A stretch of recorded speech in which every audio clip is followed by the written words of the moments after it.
有話直說1分鐘，行政長官李家超12月2號宣布，立法會選舉將會如期舉行。佢指出，喺防範同類事件發生嘅過程中，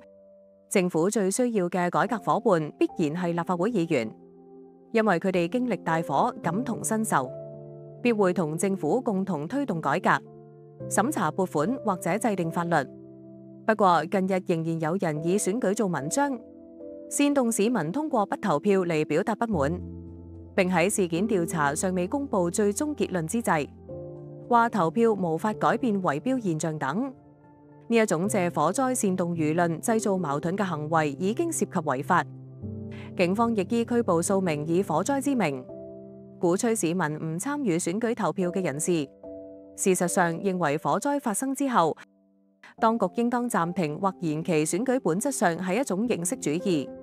將選舉同火災綁定，更係喺偷換概念。宏福苑災民眼下最需要嘅，應當係政府全面且長遠嘅支援，而非通過叫停選舉嚟寄託哀思。救災善後與推進選舉並非對立面，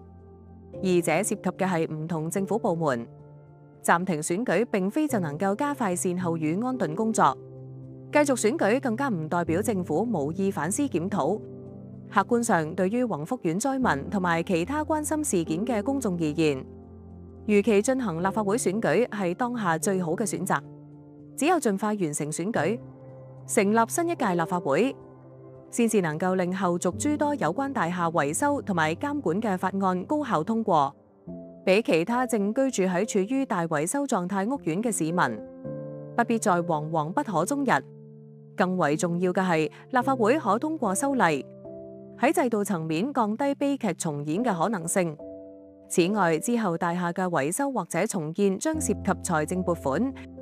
亦都需得到立法會嘅配合方能順利完成。災難過後，修復之路漫漫，呢一過程既需要政府統籌，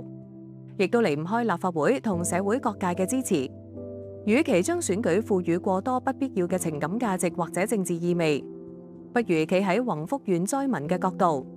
從現實層面審視選舉如期舉行嘅積極意義。如果大家對此議題有任何意見，歡迎留言分享。再見。